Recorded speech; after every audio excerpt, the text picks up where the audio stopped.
एकनाथी भागवत अध्याय क्रमांक 9. आपण काल पाहिलं कालपर्यंत की आता यदू आणि राजा यदू आणि भगवान दत्तात्रय यांचा संवाद चाललाय का नाही. भगवान दत्तात्रय 24 गुरुचं वर्णन करून सांगते. तर आता आपण काल पाहत होतो की भगवंताने यदू राजाला सांगितलं की सृष्टीची निर्मिती कशी झाली. एकच असणारा जे परब्रह्म आहे, एकच असणारा जो परमात्मा आहे, त्या परमात्म्यापासून तो एकच आहे ना, एकट्याच येतो आणि तो सर्व व्यापक आहे. असा असणारा परमात्मा त्याच्यापासून सृष्टी कशी तयार झाली, एकच असताना तो अनेक कसा झाला, हे आपण कालपर्यंत पाहिलं. आणि आता आज बघा 21 श्लोकामध्ये 21 श्लोक चालू करतोय. 9वा अध्याय. यथार्ना नाभीर हृदयार दुर्ना संतव्य वक्रतताः यथा विहंते भूयस्त ताना ग्रस्तव्य महेश्वराः. ज्याप्रमाणे म्हणजे कोळी आपल्या पोटातून वर काढलेल्या तंतूंना मुखाच्या द्वारा पसरून जाळे विणतो व त्या जाळ्यावर लिलया राहतो. लिलया राहतो म्हणजे काय करतो, त्या जाळ्यावर तो राहतो.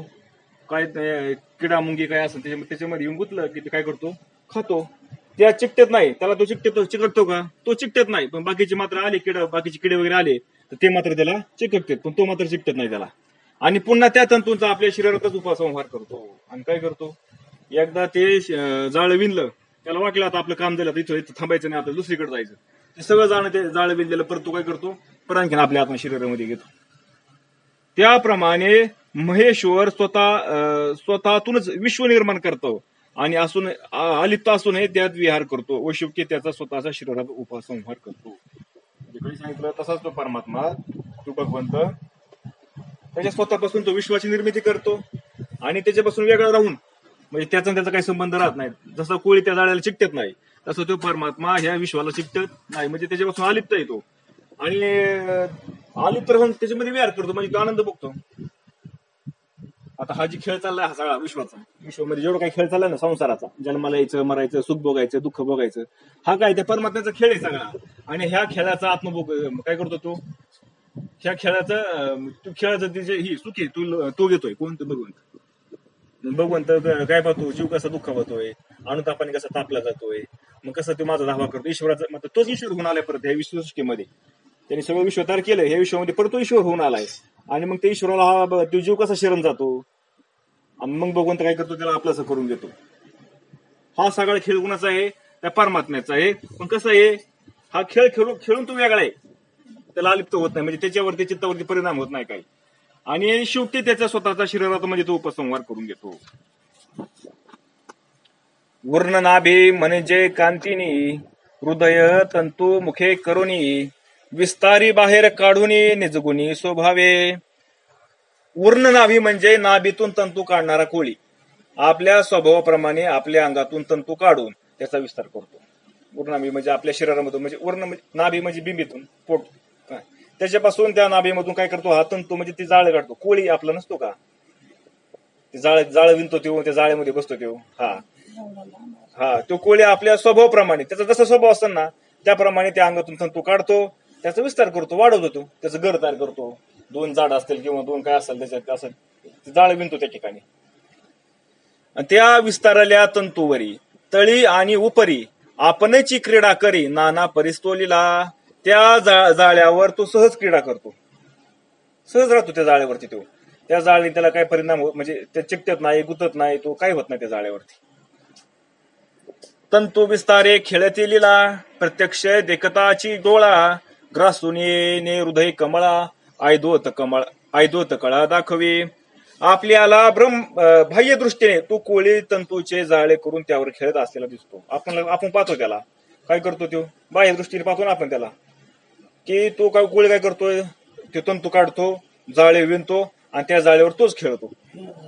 पण आंतरदृष्टींचा विचार करू लागले तर तो कोळे आणि जाळे मुळात एकरूपच असतात. बघा, आपण आंतरदृष्टींचा विचार केला तर मग हे तंतू काय ते कडून बाहेर आणतो का, जसं आपण घर बांधतो आणि घर बांधायला आपण विटा, माती किंवा सिमेंट, वाळू कुठून आणतो, आपण बाहेरून आणतो, तसं त्याचं आहे का, नाही, तो आतूनच काढतो आणि त्याचं काम झालं की परत आतमध्ये घेतो तो. म्हणजे ते जाळं आणि तो वेगळा आहे का, नाही, दोन्ही एकच येतं. कधी पाहिल्यावर आंतरदृष्टीने जर पाहिलं तर तो कोळी अद्वैत भाव, म्हणजे काय करतो, तो कोळी अद्वैत भाव दाखवतो. अद्वैत भाव म्हणजे तो ते जाळ आणि तो दोन्ही एकच आहेत हे तो दाखवतो. जसं ते कोळाचं आहे ना तसं त्या परमेश्वराचं आहे. बघा पुढं. मग या चरिती सर्वेश्वरू एकला रची संसारू आती करुनी संहारू उरे निर्विकारू निजात्मा. अगदी अशाच प्रकारे सर्वेश्वर स्वतःच्या ठिकाणीच प्रपंचाची रचना करतो. बघा, अगदी अशाच प्रकारे तो भगवंत काय करतो, तो सर्वेश्वर. सर्वेश्वर म्हणजे सगळ्या सृष्टीचा असणारा ईश्वर. तो काय स्वतःच्या ठिकाणीच, त्याच्या ठिकाणीच, कारण तो सोडून दुसरा कोणी नाही इथं ना. सगळा कोण आहे, तोच नाकलेला आहे. मग तो असा नाकलेला असताना स्वतःच्या ठिकाणी प्रपंचाची रचना करतो. हा प्रपंच, हा जो विश्वरूपी प्रपंच आहे ना, हा सगळा तयार करतो तिथं. मग त्यामध्ये तो जीव जन्माला येतो, मरतो, जन्माला येतो, मरतो, सुख भोगतो, दुःख भोगतो, कर्म करतो. हा सगळा खेळ कोणाचा आहे, ते सर्वेश्वराचा आहे, त्या परमात्म्याचा आहे. आणि स्वतःच तो आवरून घेतो आणि आत्मरूपाने निर्विकार होऊन जातो. आणि त्याचा खेळ संपला, त्याला वाटला तर खेळाचा वास करायचं, प्रलय रूपाने सगळं आवरून घेतो परत तो. जसं त्याने विश्व तयार केलं असतं ना, तसंच परत काय करतो तो, त्याच्यामध्ये परत सामावून घेतो, त्या कोळ्यासारखं. या लक्षणाचा निर्धारू धरुनी वर्ण नाभी केला गुरु. आता सारुप्यतेचा विचारू पेशेसकारू गुरु म्या केला. आता या लक्षणावरून मी कोळ्याला गुरु केले. बघा, हेच लक्षण. जसं ती कोळी आपलं जाळ विणतो, त्याचं काम झालं की परत स्वतःमध्ये काय करतो, आवरून घेतो. तसा हा परमात्मा विश्व तयार करतो आणि त्याचा खेळ झाला की तो परत आवरून घेतो. म्हणून मी काय केलं, त्या कोळ्याला गुरु मानलं. नंतर ह्या लक्षणावरून मी काय केलं, त्या कोळ्याला गुरु मानलं. नंतर सायुज्य मुक्तीचा विचार करण्यासाठी मी कुंभारीन माशीला गुरु केले. बघा, आता ह्या लक्षणावरून काय केलं, म्हणजे त्या कोळ्याला गुरु मानलं. आता कोळ्यानंतर परत गांधीन माशी आपली कुठली, कुंभारीन माशी ना, तिला गुरु मानलं. म्हणजे का मानलं गुरु तिला, ऐका म्हणले. आता यत्र तत्र मनोदेही धारयत्स कलम धिया स्नेहाद द्वेषादुभाय द्वापी याती तत्स्वरूपातम. श्लोक क्रमांक 22. जीव हा आपल्या बुद्धीने स्नेहामुळे, द्वेषामुळे किंवा भयामुळेही आपले मन ज्या ज्या विषयात एकाग्र करतो त्या त्या पदार्थाच्या स्वरूपात प्राप्त होतो. बघा, श्लोक क्रमांक 22. काया वाचा आणि मन पुरुषे एकाग्र करून जे जे वस्तूचे करी ध्यान तद्रूप जाण तो तो होय. मनुष्य कायेने, वाचेने, मनाने ज्या वस्तूचे एकाग्रतेने ध्यान करतो त्या वस्तू सारखाच तो होतो. कारण राम म्हणता म्हणता रामाची व्हायचे, पदी बैसुनी पदवी घ्यायची. काय होतंय, राम राम म्हणलं की राम होऊन जातोय. तसं मग भगवंत काय सांगते, अवधूत भगवंत यदुराजाला काय करते, म्हणजे मनुष्य कायेने म्हणजे देहाने, वाचेने म्हणजे ह्या बोलणे जिबेने, त्या वाचेने आणि मनाने ज्या वस्तूचं एकाग्रते ध्यान करतो ना, ज्याचं तो ध्यान करेल ना, ती वस्तूच तो होऊन जातो. कायेने, वाचेने, मनाने आपण ज्याचं ध्यान करतो ना, आपण तेच वस्तू होत असतो. म्हणून काय केलं पाहिजे, आपण कुणाचं ध्यान केलं पाहिजे, त्या परमात्म्याचं ध्यान केलं पाहिजे आपण, तर आपण ते परमात्मा स्वरूप होऊन जाऊ. पण आपण कोणाचं ध्यान करतो, विषयाचं ध्यान करतो, प्रपंचाचं ध्यान करतो आपण. म्हणून तर आपण परत प्रपंचामध्ये येतोय. कारण जन्म घ्यावा लागे वासनेचे संगे, म्हणजे मरताना आपल्या ठिकाणी कोणती वासना आहे, म्हणजे आपलं ध्यान कशा, आपल्या ध्यानामध्ये काय आहे त्यानुसार आपल्याला जन्माला यावं लागेल. मग आयुष्यभर जर आपण आपल्या ध्यानामध्ये भगवंत ठेवला तर मग आपल्याला मरताना आपण कुठं जाणार. आणि मरतानी परंतु तिथं जाण्यापेक्षा म्हणण्यापेक्षा जिवंत असताना तो देव होऊन जातो, तो राम होऊन जात असतो. देहामध्ये असतानाच ना तो राम होत असतो. पण त्याने काय केलं पाहिजे, कायेने, वाचेने, मनाने कुणाचं ध्यान केलं पाहिजे, त्या भगवंताचं ध्यान केलं पाहिजे.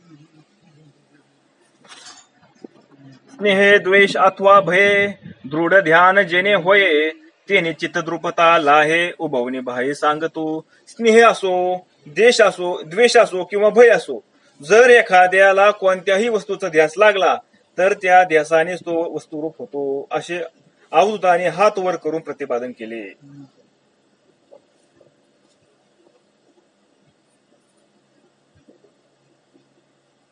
काय सांगितलं की स्नेहाने, बरं का, स्नेहाने म्हणजे प्रेमाने, द्वेषाने, द्वेष करून किंवा भीतीने जर एखाद्याने कोणत्याही वस्तूचा ध्यास जर घेतला तर त्या ध्यासाने तो ती वस्तू रूपच होऊन जातो. असे अवधूत कोणाला सांगतात, हात वरून करून सांगितलं त्यांनी. म्हणजे हे असंच होतं, असं प्रतिपादन केलं भगवंतांनी यदुराजाला सांगितलं अवधूतांनी. काय, हे असंच होतं म्हणले, जो ज्याचं ध्यान करेल ना, भलं मग तो प्रेमाने करू, द्वेषाने करू किंवा भयाने करू, काय होतो तोच होऊन जातो. मग असं म्हणजे तुम्ही ह्याला उदाहरण द्यायचं काय असेल तर कंस कुणाचं ध्यान करायचा, भयाने ध्यान करायचं, कंस कुणाचं, भगवंताचं. त्याची ठिकाणी भीती होती ना, तो आला मला येईन आणि मला मारन. त्याला कोणा सैनिकामध्ये कृष्ण दिसायचा, त्याला पाण्यामध्ये कृष्ण दिसायचा, त्याला ज्या दाशी होत्या त्याच्यामध्ये कृष्ण दिसायचा, त्याच्या पत्नीमध्ये त्याला कृष्ण दिसायचा, त्याला खिडक्यामध्ये, भिंतीमध्ये, घरामध्ये जिकडे पाहिजे तिकडे त्याला कृष्ण दिसायचा. आणि कसा दिसायचा? मला मारायला आलाय म्हणून. कसा दिसायचा म्हणजे भीतीने ना. तो ध्यान करायचा, पण कसं करायचं? भीतीने ध्यान करायचं कंस त्या भगवंताचं. पण ते भगवंत रूप झाला का नाही कंस? हिरण्यकश्यप नाही, आपलं हिरण्यकश्यप काय त्याचं नाव रे? नाही त्याला 100 त्याचा अपराध माफ केले. हा, शिशुपालला. तो पण त्याचं ध्यानच करत होता ना, शिवे देऊन का ना. म्हणजे रावण झाला, रावण तरी कुणाचं ध्यान करायचा? रामाचं ध्यान करायचं ना. तसं आहे. म्हणजे ते कशाने? भीतीने केलं. प्रेमाने करणारे साधू संतांनी प्रेमाने त्याचं ध्यान केलं. कुणी द्वेषाने ध्यान केलं, आपल्या शिशुपालन द्वेषाने ध्यान केलं त्याचं, आणि कंसाने भयाने केलं.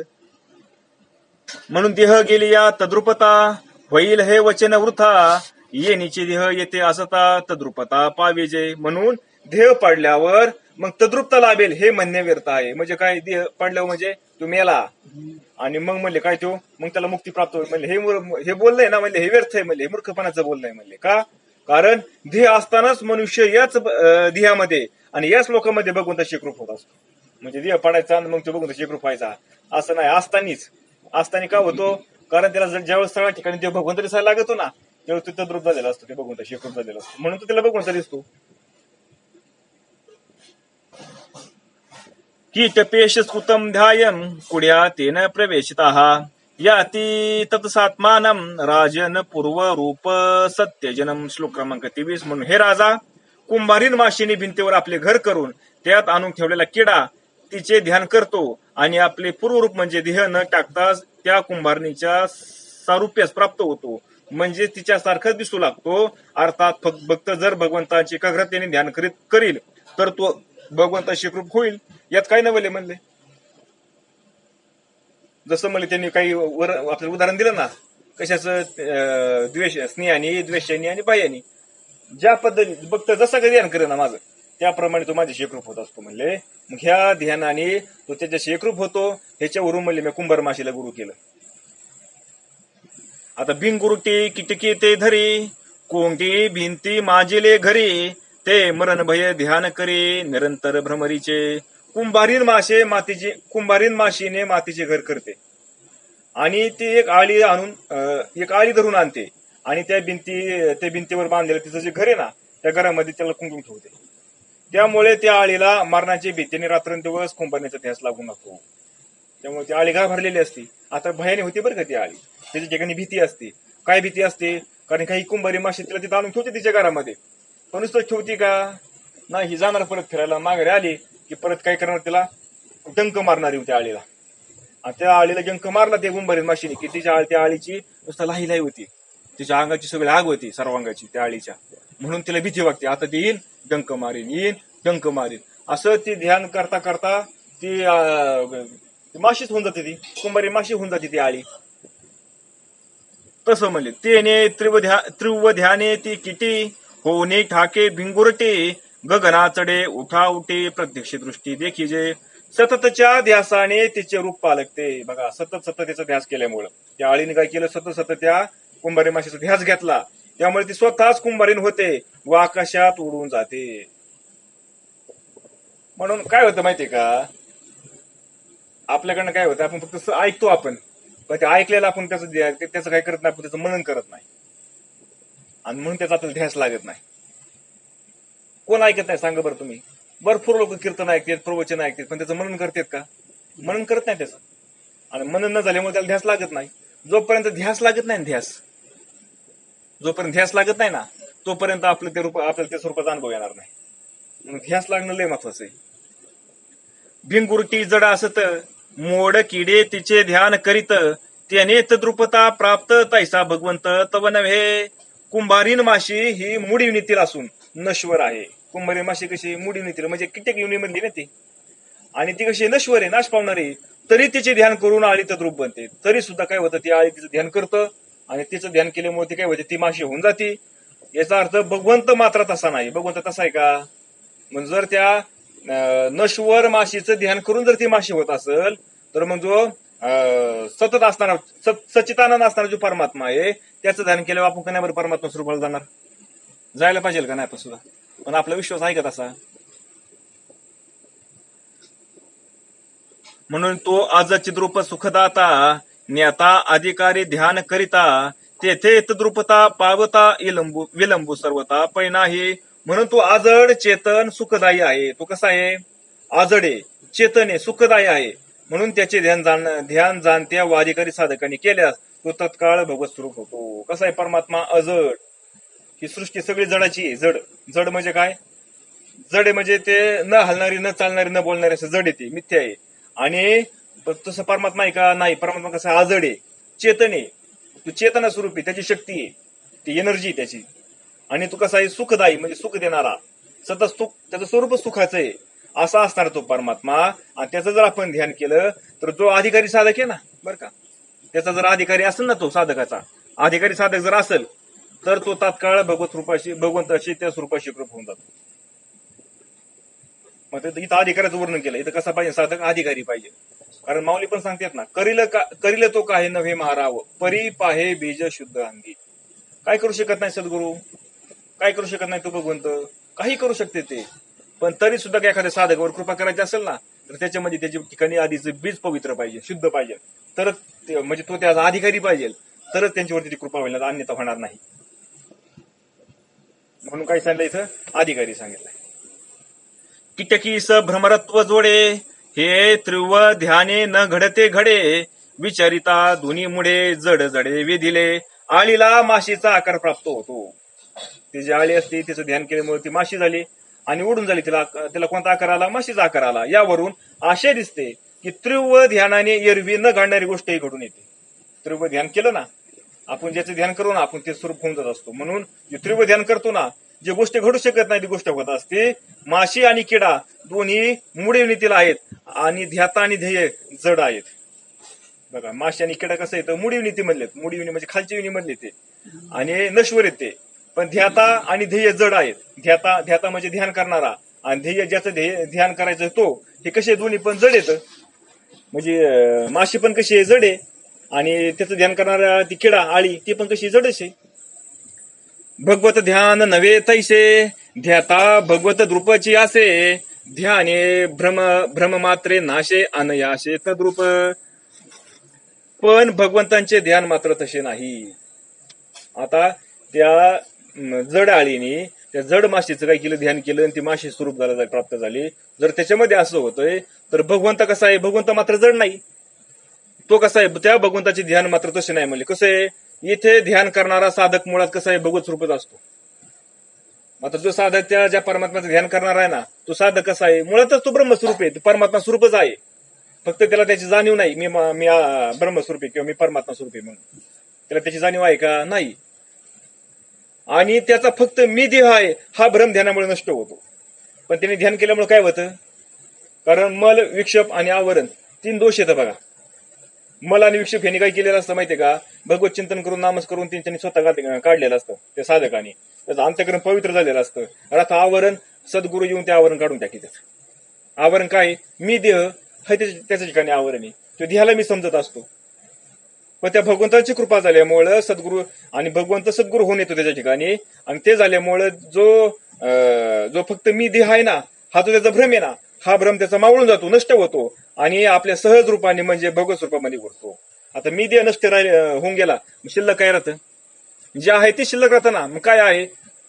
तर जे आत्मस्वरूप आहे, जे ब्रह्मस्वरूप आहे ते शिल्लक राहतं. आणि ते तोच आहे. म्हणजे इथं वेगळं काय नाही, फक्त जे भ्रम झालेला आहे ना, जी भ्रांती झालेली ना, ती भ्रांती फक्त निघाली जाते.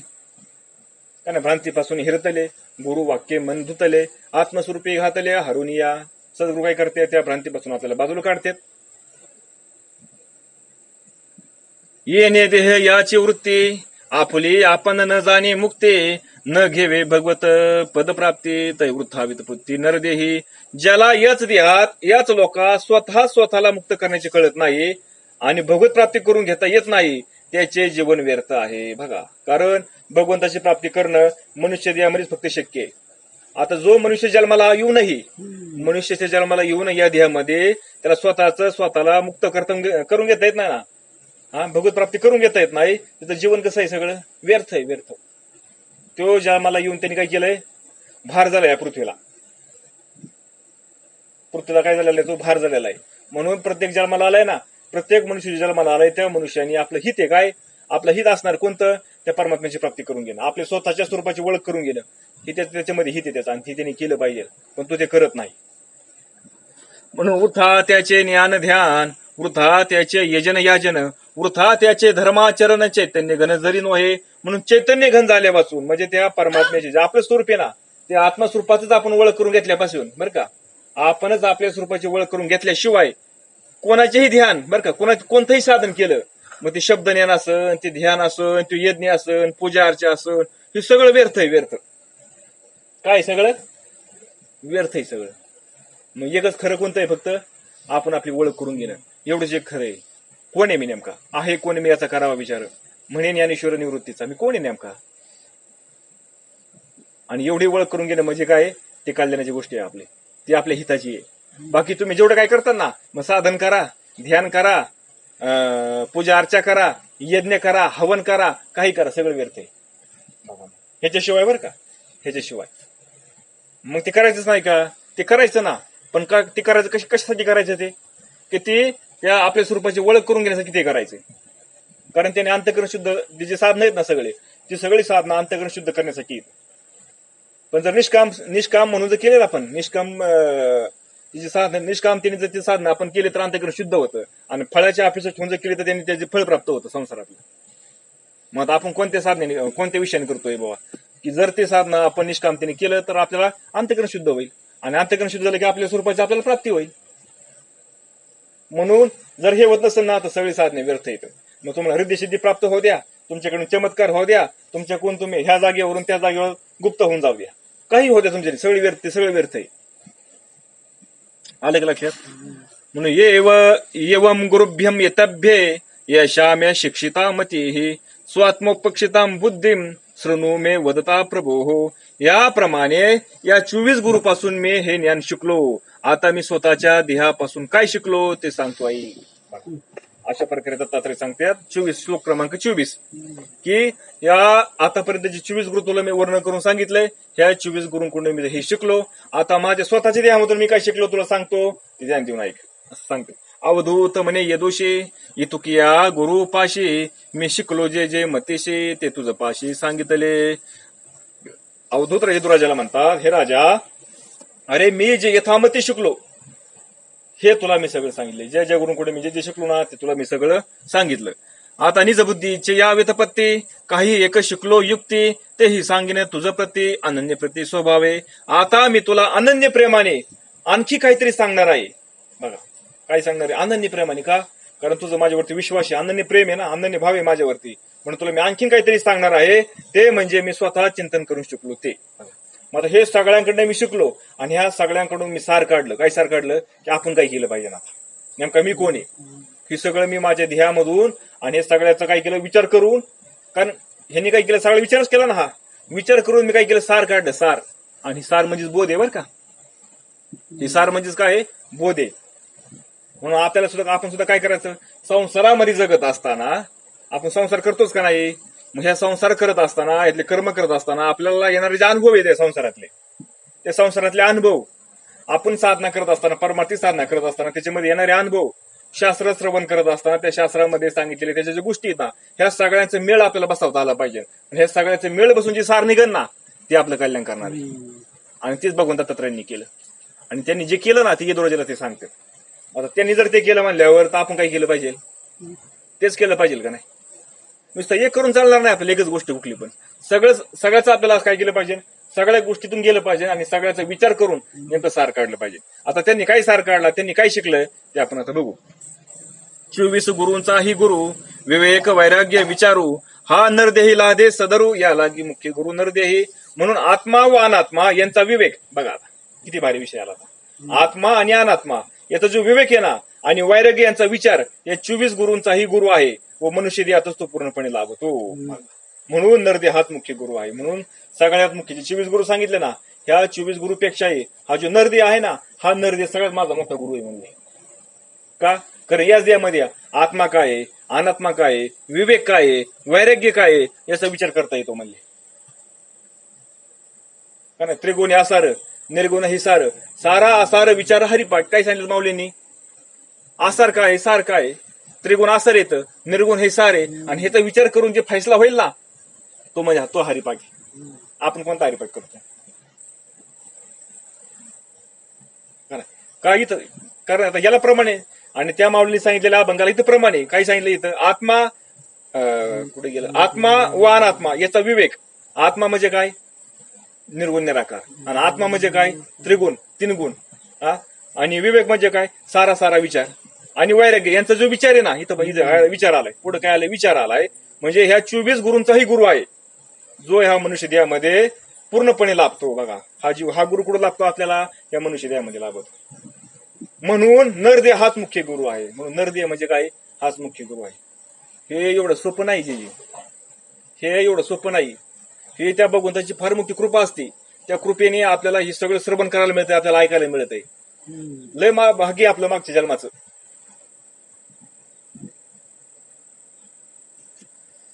देहो गुरुर्ममम विरक्ती विवेक हे हितूर भ्रमिस्तम सत्वनिधनम सतात दुर्कम तत्वानेन विमृश्यामि यथा तथापि पारक्य मिथ्यावासितो विचाराम्य संघः. श्लोक क्रमांक 25. देह हा माझा गुरु आहे. बघा, देह कोण आहे? माझा गुरु आहे. विवेक हा या गुरुचे निमित्त आहेत. आणि सत दुःख हे ज्यांचे परिणामरूप फल आहे, असे जन्म मरण त्यांच्याकडून धारण केले जाते. या देहाला योगानेच मी तत्वांचा पूर्ण विचार करतो. असा जरी देहाचा मजूर उपकार घडतो तरी त्यावर आसक्ती धरू नये, कारण हाच देह कोल्हे कुत्रे इत्यादिकांचाही भक्ष्य होऊ शकतो. असा बोध मला झाल्यामुळे मी देहाशी आसक्त न होता संचार करतो. श्लोक क्रमांक 25.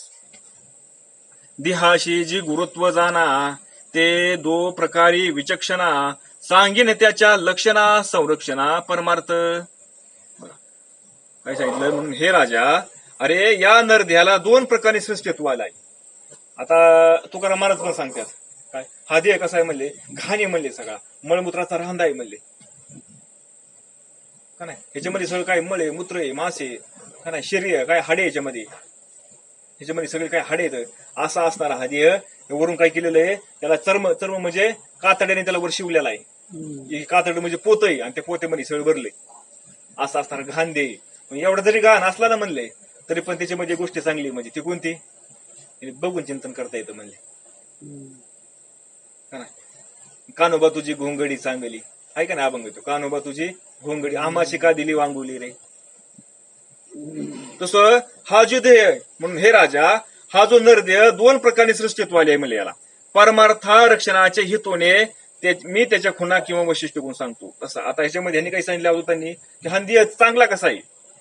कारण तुकाराम महाराजांनी पण सांगितलंय खराब कसा आहे ते पण सांगितलंय, आणि चांगला कसा ते पण सांगितलंय. आता अवधूत पण राजाला सांगतेत की हा देह 2 प्रकारे याला चांगलं सृष्टीत्व आलं म्हणजे, मोठेपणा आलं म्हणजे. याला हा मस्त नासकाचे तसं पाहिलं तर कुचका आहे, नासका आहे, पण ह्याला 2 गोष्टीमुळे याला काय आलंय? महत्व आलंय म्हणजे. कशामुळे 2 महत्व आलंय ते सांगतो म्हणजे, ऐक म्हणजे. देहा ऐसे वखटे पृथ्वी माझे नाही खोटे, देहा ऐसे घोमटे पाहताना भेटे त्रिलोकी.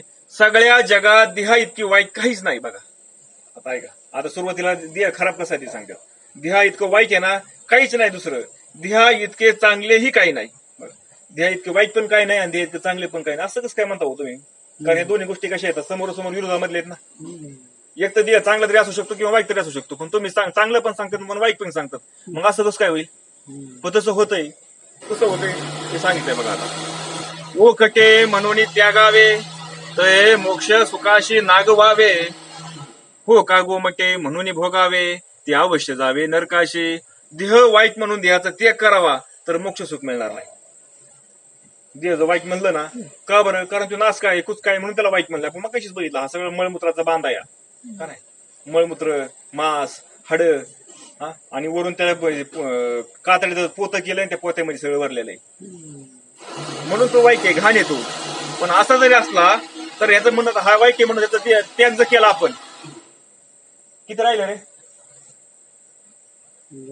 याचा आपण जर त्याग जर केला, वाईट आहे म्हणून याचा जर त्याग केला तर आपल्याला मोक्ष सुख मिळणार नाही. म्हणजे त्याच्यापासून देहापासून जे फायदे आहेत ना ते फायदे आपल्याला होणार नाही. म्हणून देहाचा त्याग करून जमल का आपल्याला नाही जमणार. मग देह चांगलं म्हणून त्यांनी काय करावं, त्या देहाने भोग घ्यावा तरी त्यांनी नरक प्राप्ती अवश्य आहे. बरं देहाला चांगलं म्हणलं तरी पण त्यांनी म्हणले नरकाची प्राप्ती होती. देह चांगलं म्हणायचं त्याचे भोग भोगायचे, मग त्याला जे लागणारे सगळे मग भोगायचे सगळं भोग भोगत राहायचे. चांगले चांगले पदार्थ खायचे, चांगलं चांगलं पाहायचं का नाही, त्याला जे जे आवडेल ते सगळं सगळं करायचं. असं जर केलं तर त्याला कुठे जावं लागेल, त्याला नरकात जावं लागेल. म्हणजे एवढा देव वाईट आहे बघा. फक्त याने काय होतं, मोक्ष मोक्ष प्राप्त होतो, एवढंच एक चांगला फायदा आहे यापासून. बाकी सगळं काय तो वाईटच आहे. म्हणून तरी हे त्यागावे भोगावे, मध्य भागे विभागावे, आत्मसाधनी राखावे, निज स्वभावे हिता लागी. म्हणून याचा त्यागही करू नये. म्हणून काय करू नये, या देहाचा त्यागही करू नये, भोगही फार घेऊ नयेत. म्हणून या देहाचा त्याग करायचा नाही. भोग पण कसे घ्यायचे, भोग भोगायचे पण कसे भोगायचे, मर्यादेमध्ये. जेवढे गरजेचे आहेत ना तेवढेच भोग भोगायचे, विनाकारण काही बघत नाही बसायचं. हा फार घेऊ नये म्हणले तर या दोन वृत्तीचं मध्य साधावा. काय करायचं, याचं मध्य साधायचा. म्हणजे त्याला लय भोग पण द्यायचे नाही, त्याचा त्यागही करायचा नाही, म्हणजे त्याचा लय लाड करायचा नाही. त्या देहाचा जास्त लाड करायचा नाही. आपण तर त्याला काय लावतोय, पावडर लावतोय का नाही, क्रीम लावतोय, अजून काय लावतोय का नाही, काय काय करतोय आपण. असं लय ज्या गोष्टी गरजेच्या आहेत ना त्या केल्या पाहिजे बरं का, त्या करायच्या. आपण उगाच त्याचा लय लाड करायचा नाही, मध्य साधायचा. म्हणजे कसं मध्य साधायचा की ह्या देहाने आपलं हित करून घेता आलं पाहिजे, आपलं साधन करता आलं पाहिजे. कारण हे साधन आहे आपलं, हे देह म्हणजे काय, ते मोक्ष प्राप्तीचं साधन आहे. मग ते साधन आपल्याला सहज करता आलं पाहिजे, ते साधनाला आपल्याला अडचण नाही झाली पाहिजे. म्हणून त्याचे भोग बघायचे, त्याला जेवढं गरजेचं तेवढं त्याला अन्न द्यायचं, पाणी द्यायचं, त्याला असं काय करायचं, त्याचे रोगापासून संरक्षण करायचं. या देहाचं तेवढं करणं गरजेचं आहे आपल्याला. म्हणून स्वतःच्या हितासाठी त्याला आत्मसाधनात येऊ जावा. म्हणून काय करावं, त्याला हे सगळं द्यायचं आणि हे सगळं देऊन त्याला काय करायला लावायचं, आत्मसाधन द्यायचं, त्याला आत्मसाधन करायला लावायचं. म्हणजे आत्मस्वरूपाची ओळख करून घ्यायला लावायची त्याला. येते लक्षात येते ना. तैसे जैसे भाडियाचे घोडे, आसक्ती सांगून पुढे, येणवरे नेणे घडे, स्वार्थ चाडे लागुनी. ज्याप्रमाणे भाड्याचे घोडे आपल्या कामापुरते, आपण एखाद्या भाड्याने घोडं आणलं काम पुढे जायला आपल्याला, आणि मुक्कामापर्यंत आपल्याला ते नेतं, जिथं आपला मुक्काम आहे तिथपर्यंत जातो आपण. पुढे मात्र त्याची जरुरी नसते आपल्याला, आपण त्याची आसक्ती धरतो का. आता समज घोडं नाही पण पहिली सायकली बघा, सायकली असायच्या. आता पण नाही, पण आधी असायच्या बघा. आम्ही लहान असताना भाड्याने सायकली मिळायच्या. एखादा इथं उतरला ना मग त्यांनी काय करायचं, भाड्याने सायकल घ्यायची, पुढे जायचं असेल त्याला, मग त्यांनी तिथं जाऊन यायचं आणि परत तिथं गेला की सायकल त्याची परत तिला देऊन टाकायची मागे. मग सायकलीवर त्याची आसक्ती का तेवढं कामापुरतं फक्त, आपल्याला तिथपर्यंत घेऊन गेली आणि तिथपर्यंत माघारी घेऊन आली, एवढंच फक्त त्याच्यावर महत्वाचं काम तिचं.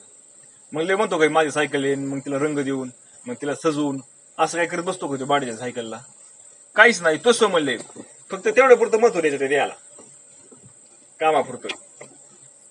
हे तो ठेवणी परमार्था, गेही वस्ती करून जेवी उखिता, ध्येय आसक्तीची कथा, बुद्धीच्या पंथा येऊन दे. त्याप्रमाणे परमार्थाकडे लक्ष ठेवून एखाद्या प्रवाशाप्रमाणे देहात राहावे, देहाशी मुळीच आसक्त राहू नये. त्याप्रमाणे त्या परमार्थाकडे आपण लक्ष ठेवून, म्हणजे ह्या जे साधन आहे ना, ध्येय या साधनाकडनं आपल्याला फक्त परमार्थ करून घ्यायचा आहे. आणि ते परमार्थ करून घेणं हेच आपल्या हिताचं आहे. आणि ते हित साध्य करून घेण्यासाठी त्याचं संरक्षण करणं गरजेचं आहे आपल्याला देहाचं. मग किती संरक्षण, मग त्यासाठी किती प्रयत्न केले पाहिजे. पण आपलं काय झालंय, ते साधन राहिलं आपल्या बाजूलाच, आपण त्या साधनाकडे त्या साधनाचा आपण विचारच करत नाही. पण हे देहाचं संरक्षणासाठी आपण मात्र रात्रून दिवस जगतोय. तसं त्यांनी सांगितलं तुम्ही करा, त्याला जे लागते ना ते पुरवा त्याला. पण किती पुरवा मला सांगा. मग मला जीवाला काय लागत आहे, अन्न वस्त्र निवारा, हे 3 महत्वाच्या गोष्टी आहेत त्याच्या. अजून काय पाहिजे त्याला. पण आज काय चाललंय सगळं, बरं ठीक आहे चाला ना का तुमचं काय चाललंय, त्याच्याबरोबर साधन किती आहे का, साधन किती लोकांकडे साधन आहे. बरं त्याचं उदाहरण जाण्याचं साधन किती लोकांकडे नाही ना, कोणाकडे साधन. ते थोड्या लोकांकडे साधन आहे, ती पण व्यवस्थित करत नाहीत. त्याच्यातून साधन आहे त्यांच्याकडे, पण त्यातून करणारे थोडे येतं, आणि पैल तेरा लावणारे त्यातूनही थोडे येतं. म्हणून काय करायचं, त्या देहाशी मुळीच आसक्त राहायचं, देहाचा लाड करायचा नाही. आसक्त राहायचं नाही म्हणजे त्याचा लाड करायचा नाही त्या देहाचा अजिबात. देहाचे नश्वर गती, नश्वरत्व उपजे विरक्ती, नाशवंतांची आसक्ती, मुमुक्ष न करते सर्वथा. बघा देह नश्वर आहे म्हणून त्याच्याबद्दल वैराग्य उत्पन्न होते. देह कसा आहे? नाश पावणार आहे. आणि नाश पावणारा देह असल्यामुळे त्याच्याबद्दल काय होतं? वैराग्य उत्पन्न होतं. पण हे कुणाला होईल? ज्याला कळेल त्याला. कुणाला वाटते बरं मी मरणार आहे? लोकांना माहित नाही का आपण मरणार आहे सगळे म्हणून. कुणी मेल्यानंतर त्यांना पाहत नाहीत का ते? पण तरी वाटतं का आपण मरणार आहे म्हणून? एखादं मर म्हणलं तरी त्याला सहन होतं का? मला मर म्हणतो का म्हणतोय? मला मर म्हणतो होतं का सहन? त्याला होत नाही. मग देह हा कसा आहे? नश्वर आहे, नाश पावणार आहे. त्याच्याबद्दल वैराग्य उत्पन्न होते. तोच विवेक समजावा. बघा, ज्याला असं वाटतं ना मी मरणार आहे, मला सुद्धा कधीतरी जायचंय, मग तोपर्यंत माझं साधन पूर्ण झालं पाहिजे. मी ज्याच्यासाठी जन्माला आलोय ना ते माझं हित साध्य झालं पाहिजे. असा विवेक ज्याच्या ठिकाणी तयार होतो ना तो खरा विवेक आहे. म्हणून विवेक आणि वैराग्य याचा उपयोग करून मुमुक्षू नाशवंत वस्तूवर कधीही आसक्ती ठेवत नाही. बघा, आणि ज्याच्या ठिकाणी असा विवेक आहे ना त्याच्या ठिकाणी वैराग्य येत असतं. आणि विवेक आणि वैराग्य ज्याच्या ठिकाणी आहे तो मुमुक्ष त्याच्या ठिकाणी मुमुक्षत्व आलं म्हणायचं. म्हणजे साधक जो अधिकारी ना त्या अधिकाऱ्याच्या आधीची स्थिती बघा. मुमुक्ष, बद्ध, मुमुक्ष, साधक आणि सिद्ध या 4 अवस्था येतात. त्या किती येतात? या 4 अवस्था येतात. त्यातला हा 2 नंबरचा मुमुक्ष तयार झाला आता. कारण त्याच्या ठिकाणी विवेकाने वैराग्य आलं. त्याला कळायला लागलं हे द्यायचं काहीच खरं नाही. आपलं हित करून घेतलं पाहिजे. आपण आपल्या खऱ्या सुखाची प्राप्ती करून घेतली पाहिजे हे त्याला आता लक्षात आलं त्याच्या. म्हणून त्याला विवेक तयार झाला म्हणायचा. म्हणून तो कधी ज्याला हे कळले तो त्या देवावरती आसक्त ठेवेल का? ते देवाचा लाड कराल का? देवावरती प्रेम कराल का? म्हणजे मुमुक्ष. आणि हे असं जे असतं ना ज्याच्या ठिकाणी त्याला म्हणलंय मुमुक्ष. त्याचा अधिकार कोणता आहे? मुमुक्षाचा आहे. आणि आपण तर साधक येतं. आपण तर किती लाड करतोय देवाचा. मग आपल्याला आपण साधक म्हणून घ्यायचं का नाही घ्यायचं? म्हणून काय होतं ह्या वस्तूवर कधी तो आसक्त ठेवत नाही का? त्याला माहिती हा देह नाश पावणार आहे, हा कधीतरी जाणारच आहे. जोपर्यंत आहे तोपर्यंत आपण आपलं कल्याण करून घेतलं पाहिजे. आपण आपलं हित करून घेतलं पाहिजे.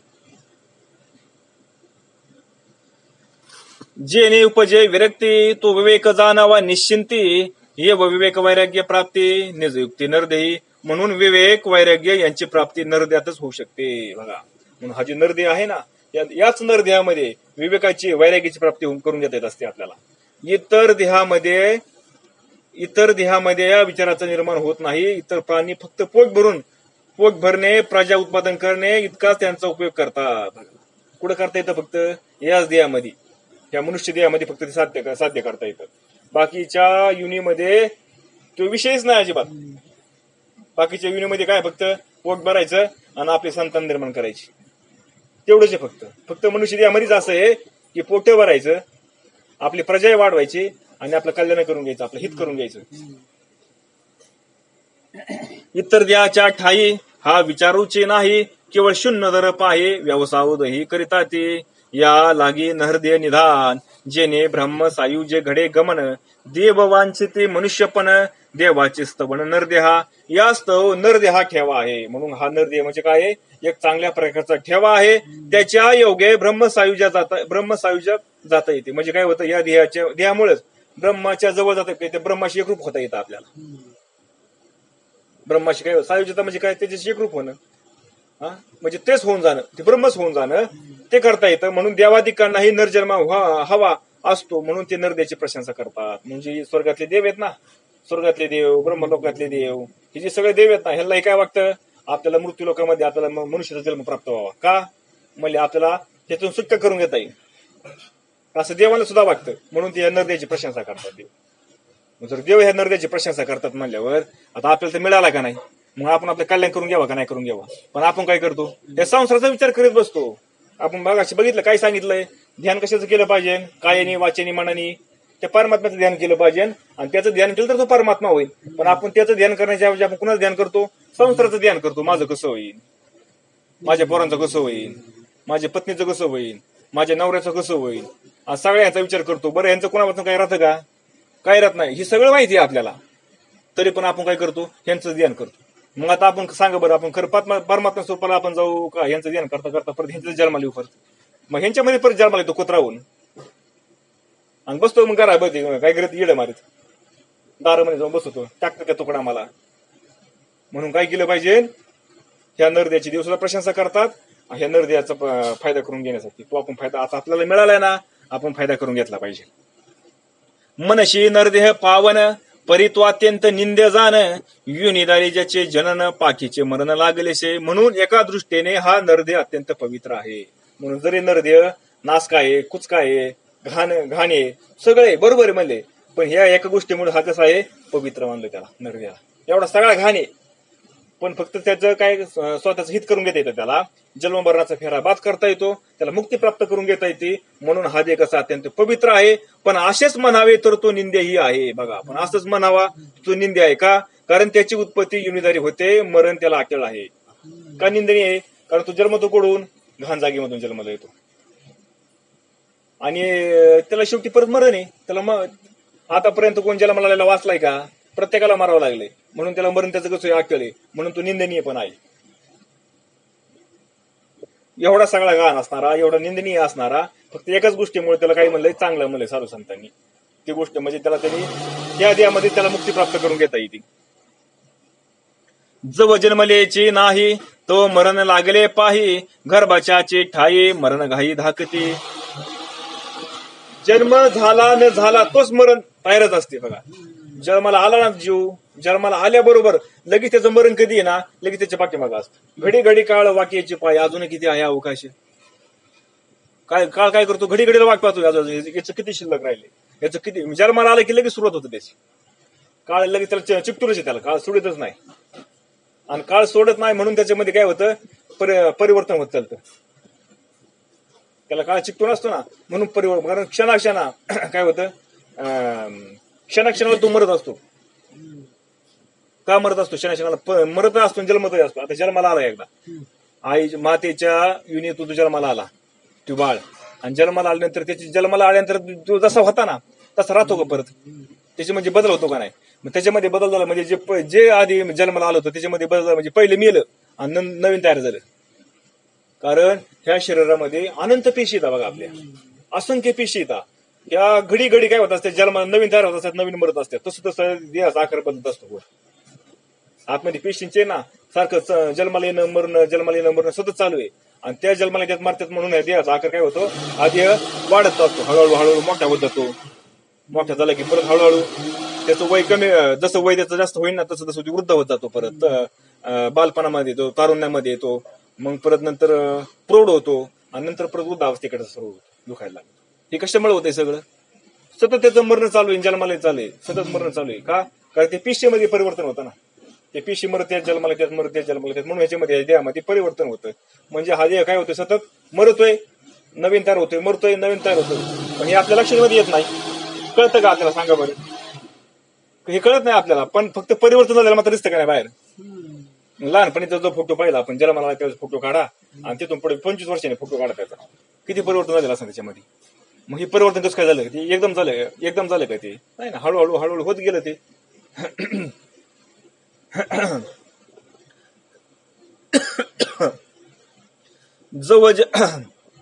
जव जन्मलेची नाही तो मरण लागले पाही, गर्भाच्या ही ठाई मरण घाई धाकते. जन्म झाला न झाला तोच मरण तयारच असते. गर्भापासूनच ते मरणाचा धाक त्याला बसलेला आहे. म्हणजे गर्भात तो पिंड तयार झाला ना, लगेच त्यात तुंबड त्याला मरण सुरू झाले. जन्माला आलो पण नाही, गर्भात त्याचा प्रिंग बसला ना तेव्हा जीवाचा, लगेच त्याला सुरू झालं मरण. कधी त्याचं ते मरण त्याचं जवळ चिकटूनच लगेच. जशा नाण्याला दोन बाजू असतात ना, एक छापा आणि काटा असतच ना, तसं हा जन्माला एकदा याचा पिंड तयार झाला की लगेच म्हणजे जन्म होणार आहे. जन्म झाला म्हणजे याचा काय, त्याला मृत्यू पण लगेच लगेच ठरलेला आहे. फक्त ते कधी होणार आहे ते आपल्याला माहिती नसतं. मग ये वया देहा सरिसा नित्य मृत्यू लागला कैसा, पोषुनिया बालवयासा तारुण्य सरिसा लागला. मृत्यू देहा संगेच कसा हजर असतो पहा. म्हणजे मृत्यू देहा संगत असतो ना, हे कसं असतं म्हणजे सांगतो म्हणजे, ऐका म्हणजे भाग म्हणजे तुम्ही आता. अगदी बालवयापासून तारुण्यापर्यंत तो रात्रंदिवस प्राण्याच्या अगदी शेजारी उपस्थित असतो. अगदी बालवयापासून तर तारुण्यापर्यंत कसा आहे हा, सतत त्याला चिकटूनच येते मृत्यू. विसरोनिया आत्ममरण तारुण्य चढले जी दारुण, चतुर्शहाना सज्ञान बाळ संपूर्ण मी एकू. तरीही तारुण्यात मनुष्य इतका उन्मत होतो की मीच काय तो एक चतुर्शहाना आणि बलाढ्य असं तो समजत असतो. म्हणजे स्वतःला मी जन्माला आले म्हणजे आता मी मरणार आहे हे तो विसरून जातो. आणि त्याला काय वाटतं, तारुण्यामध्ये मीच एक मनुष्य असा आहे, काय उन्मत झालेला असतो. तो म्हणतो मीच काय तो एक चतुर आहे. चतुर म्हणजे हुशार, मी शहाणा आहे, मी ज्ञानी आहे, मला सगळं कळतं, बाकीचं कोणाला कळतच नाही, मीच बलवान आहे असं तो समजत असतो. तारुण्यामध्ये समजतो, पण आता उतर व्हायला लागले तरी पण समजतोय. मी अजून लय शहाणा आहे म्हणून, आणि मलाच लय कळत म्हणून तर हे म्हातारी आई पोरांच्या ताब्यात देत नाहीत अजून. का? त्याला वागतं अजून मीच प्रपंच करणार, ह्याला काय कळत अजून, ही बारीक बारीक आहे असं वागतं ना. म्हणून त्या तारुण्याची नवाळी देवणे फेडिता काळ गिळे, मग जरा जर्जरीत मेळे मरण काळी पातली. पण काळ त्या तारुण्याच्या भराला भक्षण करतो. बघा आता त्या काळाने बालपण पण खाल्लं, तरुणपण पण त्यांनी खाल्लं. बघा त्यांनी काय केलं, तारुण्य सुद्धा भक्षण केलं ना, म्हणजे काय केलं, खाल्लं त्या काळाने. आणि तो देह वृद्ध होतो. आता तो देह काय झाला, वृद्ध झाला, उतरवायला लागला, जर्जर होतो. त्या उतरवायामध्ये कसं होतं, जर्जर होतो म्हणजे त्याचे दात राहत नाहीत, त्याचं मुंक हालत नाही, त्याला कापरा येतो, त्याला दिसत नाही, त्याला ऐकू येत नाही, जर्जर झाला तो, त्याला अनेक विकार सुरू होतात, आणि शेवटी त्याच्या मरण काळ त्याच्या जवळ येतो. धवल चामेशी आले जाण, जरा मृत्यूचे प्रस्थान, मागून या वाया आपण वेळा निरीक्षण करीत असे. जरा म्हणजे पांढऱ्या केसांच्या रूपाने आलेले मरणाचे निमंत्रण. बघा एकदा केस पिकायला लागले की समजायचं आपल्याला निरोप आला. माझे पिकले 10-15 बघा, आता मला निरोप आलाय, आता सुरुवात झाली म्हणून. तो स्वतःच येणार आहे याची पताका, आणि थोड्या कालांतराने तू येतो. बघा त्याची पताका उभारली त्याने. आता मी आता अजून तरी सावध होतो, आता मी जवळ आलोय तरी सावध होतो का बरं? नाही त्याला हे मी आज असं करतो, अजून माझ्यासारखं कुणीच करू शकत नाही, माझ्या पोरांना पण जमत नाही करायला, त्याला काय कळत आहे, त्याला आणखीन त्याला जोश येतो आणखीन प्रपंच करायला. पण कळतं का आता आपलं जाणार आहे, आपण आपलं उरकून घ्यावा म्हणून, आपण आपलं हिताचं करून घ्यावा, हे कळतं का त्या जीवाला? नाही कळत. का? केस पांगले झाले म्हणजे काय, तिने पताका फडकावली आता मृत्यूनी, काय मी आलोय आता, सावध हो, अजून तरी सावध हो म्हणून. सर्वांगी कंपयमान तो आला मृत्यू वेजन, मान कापे तो जाण डोलारा पूर्ण मृत्यूचा. म्हातारपणी सर्वांग थरथर कापू लागले, म्हणजे तो मृत्यू जरा वारा घालून हलवतो. बघा अंग थरथर कापतो म्हणजे काय, मृत्यू हलवतोय, अरे अजून तरी जागा होतो, मी आलोय आता जवळ, म्हणून ते अंग थरथर कापत असतो, ती मृत्यू हलीत असतो त्याला, पण तरी त्याला कळत नाही. तरी पण ते असं धरून काहीतरी काम करायचं बघतो, एखाद्या काठी हातामध्ये घ्यायची आणि मग चालायचं, काहीतरी आणखी कर्म करत बसायचं, पण तो काय करत नाही, त्या बघून नामचिंतन करायचा प्रयत्न करत नाही. असे समजावे म्हणले, मान लटलट करू लागली म्हणजे तो मृत्यूच्या डोलारा जाणावा, आणखीन जवळ आला आता, मान लटलट करायला लागली म्हणजे. दात पाडवणी सपाट, काळे मोकळी केली वाट, मृत्यू सेनेच्या गडगडाट, वेगी उद्भट रे गवाया. मृत्यूच्या सैन्याला वाट मोकळी मिळावी यासाठी काळ माणसाचे दात पाडून रस्ता तयार करतो. मृत्यूला सहज आतमध्ये प्रवेश करता म्हणून काळ काय करतो, ते दात पाडून देतो त्याचे. पण युबा चढ बसवतो आणखीन, युग काय कमी काय तवा, केस मागण्या तरी काळे करतोय, कमी काय येऊ तरी. तरी पण यांनी किती प्रयत्न केले, पण काळाने मात्र कोणाला सोडला नाही अजूनपर्यंत, झडप घातलेलीच आहे त्याच्यावर. काही कर, केस काळे कर, बचाळ बसव, आता चष्मा लाव, नाही तर कानात यंत्र घाला ऐकू यायचं. पाठी झाली धुनी त्याची मृत्यूची निशाणी, पाठी झाली धुनी त्याची मृत्यूची निशाणी, दोन्ही काणी खेळे देऊनी सबुद्ध करून बांधली. पाठ वागते शरीराला पोक येते. बघा पाठ वाकते म्हणजे काय होतो, असं आधी ताक असतो ना तारुण्यामध्ये, हळूहळू वाकायला लागतो, असं वाकतो पाठात काय ना कमरेमध्ये. तोच मृत्यूचा नगारा, दोन्ही कानात दडे बसून मृत्यू कान बांधून ठेवतो. बघा तोच मृत्यूचा नगारा आला म्हणत. आता पाठ वाकली ना, आणि कानामध्ये काय झालं आता, म्हणजे ऐकायला कमी यायला लागलं, त्याला नगारा झाला. नगारा, त्या नगाराने काय झालं, कानाने बांधून घेतलं, त्याला ऐकू वाटतं ना, मग त्याने काय केलं, का ऐकायचं बंद झालं त्याचं. येते या मृत्यूशी पुढारे, नयन तेज धावे सामोरे, मग निहाळे तीन अक्षरे अंजन उपचारे शिनत आहे. मृत्यू समोरून येत आहे असे पाहून डोळ्यांचे तेज त्याला आधी सामोरे जाते. बघा मृत्यू आता पुढे येत आहे, आणि ते पाहून डोळे तेच काय करतं, डोळे पाहतात आता आपल्याला जवळ आलेला आहे म्हणून, त्याला दिसतो नाही म्हणून डोळे काय होते, त्याचं तेज निघून जातं, डोळ्याला दिसायचं बंद होतं. तरी चष्मा लावतोय, ऑपरेशन करतोय, का नाही मोतीबिंदूचं ऑपरेशन करतोय, अजून कशाचं ऑपरेशन करतोय, पण तरी मृत्यूने काही सोडलेलं नाही. मग डोळ्याने दिसत नाहीसे होते, शेवटी दिसायचं बंद होतं. पाणी डोळा पाणी गाळतोय, हे करतोय ते करतोय, शेवटी फार सगळं बंद होतं. अंजन काजळाची काही उपयोगच होत नाही. बघा आता अंजन काजळ काय उपयोग होता त्याचा, काय दिसायचं बंद झालं सगळं. मग उबाळीचा उजगारा उबगो शेजारीला घरा, म्हणती न मरे हा म्हातारा बाळाची निद्रा मोडीतो. बघा आता त्याची अशी अवस्था होती, डोळ्यातून पाणी गळत, नाकातून पाणी गळत, तोंडातून लाळ गळती, त्याला ते बोलता येत नाही, त्याच्या अंगात सगळा वास येतो. आता ज्याची अशी अवस्था म्हणली त्याला कुणी आंघोळ करावं, व्यवस्थित घालावं, कुणी काय करावं त्याचं. हा? म्हणून काय होतं, माणसाच्या मग त्याचं त्याला खोकला यायला लागतो. मग त्या खोकल्यामुळे शेजारच्या लोकांना एवढा त्रास व्हायला लागतो. काही म्हातारे म्हणले कधी मरत काय माहिती बा. आमच्यानी झोपा मोडून टाकल्या सगळ्या. आमच्या लेकरा बाळाला झोप आहे ना त्याच्या खोकल्यामुळे. हा, रात्रंदिवस खो खो खो खो करीत येते. आमची मुलाबाळांची झोप मोडून गेली मला याच्यामुळे. देखोनी मृत्यूची धाडी, पाया वळतशी वेंगडी, जिभेशी चालली बोबडी, तुटल्या नाडी सर्वांगी. मृत्यूची धाड आली की जिभेचं बोबडी वळते. एकदा मृत्यूची धाड जवळ आली ना, जिभेची काय होती, बोबडी वळते. मग त्याला बोलता येत नाही, वाचा गेली निघून. पाय आखडतात, सर्वांगातील नाड्या किल्ल्या पडतात. बघा पाय कसे होतात, वाकडे होतात, सगळ्या अंगातल्या नाड्या किल्ल्या होत्या. आता काय, आता बघू आपण राहिलेलं होती त्याला. कुंडलिका वरदारी विठ्ठल श्री ज्ञानदेव तुकाराम पंढरीनाथ.